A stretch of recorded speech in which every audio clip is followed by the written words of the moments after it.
DJ जब बजता है तो दिल धक धक करता है। ये वाक्य मैंने किसी बुजुर्ग महिला डॉक्टर से सुना था। जनता बेखबर है और प्रशासन लापरवाह है और ध्वनि प्रदूषण चरम सीमा तक पहुंच गई है। दोस्तों, वायु प्रदूषण के बाद सबसे बड़ा प्रदूषण ध्वनि प्रदूषण होता है, जो कि कान, दिमाग और दिल पर डायरेक्टली प्रहार करता है। WHO वर्ल्ड हेल्थ ऑर्गेनाइजेशन का कहना है कि अत्यधिक शोर चिड़चिड़ापन और गंभीर हृदय रोग के रिस्क को बहुत हद तक बढ़ा देता है। डेक्कन हेराल्ड अखबार में संत साबुत दास का एक रिपोर्ट छपा था, जो कि NIOH के Indian council of medical research के डायरेक्टर हैं। उन्होंने बताया है कि अत्यधिक शोर कई असंक्रामक रोग और मनोवैज्ञानिक बीमारियों को बढ़ावा देता है। इसके साथ साथ हाइपरटेंशन, नींद की बीमारी, कानों में गुनगुनाहट, टिटनस जैसी बीमारियां उत्पन्न होती है। जो बच्चे ज्यादा शोर वाले जगह पर रहते हैं, उनकी जो लर्निंग पावर होती है, इंटेलिजेंस होती है, वो कम हो जाती है। मानव के साथ साथ ध्वनि प्रदूषण जीव जंतुओं पर भी बुरा प्रभाव डालता है। जीव जंतु आपस में अच्छा से कम्युनिकेट नहीं कर पाते हैं। शिकारियों से अपना और अपने बच्चों की जान बचाने में असफल हो जाते हैं। अपने साथियों को खोजने में उन्हें काफी दिक्कत होती है। भारत में जो सबसे ज्यादा ध्वनि प्रदूषण होता है, डेली बेसिस पे होता है, वो ट्रैफिक के कारण होता है। आज से 2000 साल पहले रोम के राजा जूलियस सीजर ने पहली बार ध्वनि प्रदूषण पर रोक लगाया था। उसने रोम की गलियों में दौड़ने वाली घोड़ा गाड़ियों पर दिन और रात के समय कई घंटों तक के लिए प्रतिबंध लगा दिया था, और इसके साथ साथ वहां के प्रशासन ने भी इसे सख्ती से लागू कराया था। भारत में भी ध्वनि प्रदूषण के रोकथाम के लिए नियम कानून बने हुए हैं, लेकिन सब के सब पेपर पर ही नजर आते हैं। भारत में भी अलग अलग क्षेत्रों में अलग अलग लोकेशन पर, जैसे हॉस्पिटल का अलग, रेसिडेंशियल एरिया में अलग, इंडस्ट्रियल एरिया में अलग, इस तरह से अलग अलग तरह का पैमाना बनाया हुआ है कि कितना ध्वनि स्तर होना चाहिए। लेकिन रिपोर्ट में आया है कि भारत के जो 6 बड़े महानगर हैं, वहां पर निर्धारित ध्वनि स्तर से 50% तक अधिक ध्वनि स्तर देखा जा रहा है। Central pollution control board CPCB ने 2013 से लेकर 2017 तक दिल्ली के 6 जगहों पर ध्वनि स्तर को मेजर किया था और उसे 67 डेसिबल से 86 डेसिबल तक बताया था, और 2017 के बाद ऐसी कोई भी रिपोर्ट गवर्नमेंट ने नहीं दी है। लेकिन आवाज फाउंडेशन, जो कि ध्वनि प्रदूषण को रोकथाम करने की एक संस्था है, उसने बताया है कि मुंबई में कई जगहों पर ध्वनि स्तर 115 डेसिबल से ऊपर तक जा रहा है। पूरे दुनिया में जो साउथ एशियाई देश हैं, वहां पर बच्चे और बूढ़े लोगों में सुनने की क्षमता में काफी गिरावट आई है। पूरे दुनिया में सबसे नंबर 1 पर जो ध्वनि प्रदूषण करता है, वो बांग्लादेश का ढाका शहर है। वहां पर 119 डेसिबल तक की ध्वनि रिकॉर्ड की गई है। और दूसरे नंबर पर हमारा भारत आता है। भारत में यूपी के मुरादाबाद शहर में 114 डेसिबल ध्वनि रिकॉर्ड की गई है। इसके बाद 3rd नंबर पर पाकिस्तान है, वहां पर 105 डेसिबल ध्वनि रिकॉर्ड की गई है। दोस्तों, क्या आपको पता है कि ध्वनि का जो यूनिट है, मात्रक है, डेसिबल, वह एक लॉगरिथमिक इकाई है। इसका मतलब यह है कि जो 60 डेसिबल का ध्वनि होगा, वो 50 डेसिबल की ध्वनि से तो 10 गुना अधिक होगा, 10 गुना ऊंचा आवाज होगा।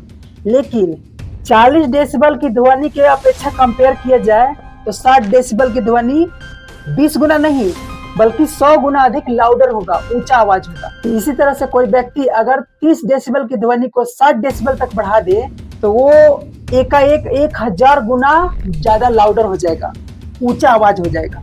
रिपोर्ट में आया है कि इंडस्ट्री के क्षेत्रों में 10 डेसिबल की ध्वनि बढ़ जाने के कारण वहां पर उत्पादन क्षमता में 5% तक की गिरावट आ गई। ट्रैफिक और कंस्ट्रक्शन के कारण जो ध्वनि प्रदूषण उत्पन्न होता है, उससे महानगरों और शहरों में रहने वाले लोग काफी परेशान होते हैं। जब लोगों का सोने का समय होता है, तब तक ट्रैफिक चालू ही रहता है, कंस्ट्रक्शन का वर्क चालू ही रहता है। इसके बाद लाउड स्पीकर और डीजे साउंड होता है, वो बहुत हाई लेवल का ध्वनि प्रदूषण करता है। गांव देहात के क्षेत्रों में तो ध्वनि प्रदूषण ना के बराबर होता है, लेकिन जब भी शादी विवाह होता है या कोई फंक्शन होता है या पर्व त्योहार होता है, उस समय जब डीजे साउंड बजाया जाता है, तो तब लोग अनलिमिटेड वॉल्यूम रखते हैं डीजे का, जिससे बहुत ही ज्यादा हानिकारक स्थिति उत्पन्न हो जाती है। सी जैन पारिकर, जो कि केरला में एक ENT सर्जन है, कान, गला और नाक का डॉक्टर हैं, उन्होंने बताया कि वे एक ऐसे युवा से मिले जो कि एक बड़े म्यूजिक समारोह में गया था और उसे 70 डेसिबल से कम की ध्वनि सुनाई ही नहीं दे रही थी। फिर उसे एस्ट्रॉयड का इंजेक्शन दिया गया, तब उसे 55 डेसिबल से ऊपर की आवाज सुनाई दे रही थी और उसका इलाज आगे भी जारी है। राजस्थान से हमारे एक दोस्त ने बताया कि राजस्थान में नागौरी नाम का डीजे एक बहुत फेमस है। एक दिन शादी विवाह में नागौरी नाम का डीजे बज रहा था। डीजे का साउंड इतना ज्यादा उन पर प्रभाव डाला, अगले दिन एक महिला और 2 भैंस का गर्भपात हो गया। गांव और शहरों में ध्वनि प्रदूषण को बहुत अधिक तक प्रभावित करने वाला जो होता है वो आतिशबाजी होता है, पटाखा। इससे 140 डेसिबल की ध्वनि उत्पन्न होती है। 40 डेसिबल की ध्वनि शांत मानी जाती है और 140 डेसिबल की जो ध्वनि है वो 40 डेसिबल से 1000 करोड़ गुना ज्यादा ऊंचा होता है। 30 मिनट तक किसी व्यक्ति को लगातार सुना दिया जाए तो वो सच में पागल हो जाएगा।